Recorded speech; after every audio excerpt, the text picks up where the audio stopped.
સુરતમાં કાકરાપાર નહેર 90 દિવસ માટે બંધ કરવામાં આવી છે। 50 પિયત મંડળી 94 ગામડાઓનું સરકારને સમર્થન। નવી નહેર સ્ટ્રક્ચર બનાવવા માટે સિંચાઈનું પાણી બંધ થશે। કેનાલ સાયફન એક્વાડેક સ્ટ્રક્ચર નવું બનાવવામાં આવશે। 250 કરોડના ખર્ચે કેનાલ સાયફન એક્વાડેક બનાવાશે।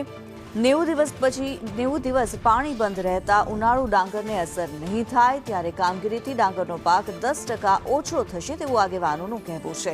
15 માર્ચ સુધી ડાંગરના પાક લેવાનું કામ થતું હોય છે। 20 સપ્ટેમ્બરથી શેરડીનું વાવેતર કરી શકાશે તેવું આગેવાને કહ્યું છે। કાકરાપાર જમણા કાંઠા નહેર સંબંધી 90 દિવસ બંધ કરવા માટે કેટલાક ખેડૂત સમાજના આગેવાનો દ્વારા ખેડૂતોને ભરમાવી રહ્યા છે। એ બાબતે મારે ખુલાસો કરવાનો, ખેડૂતોને કોઈ પાક બગાડવાનો નથી। ઉનાળુ ડાંગર કરવા માટે પણ હજુ 4 મહિનાનો સમય છે। ફેબ્રુઆરીની અંદર વાવેતર થતું હોય છે। સુગર ફેક્ટરી પણ જે ઓક્ટોબરની તારીખ હતી એમાં પણ 10 દિવસ વધારો કરી અને સપ્ટેમ્બરમાં વાવેતર કરવાનું વિચારી રહી છે અને એની જાણ પણ દરેક ખેડૂતોને કરવામાં આવી છે।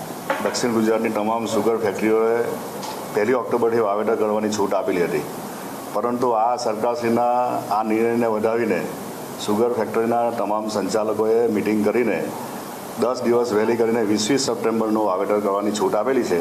એટલે 20 સપ્ટેમ્બર આ પરમ દિવસે વાવેતર શરૂ થાય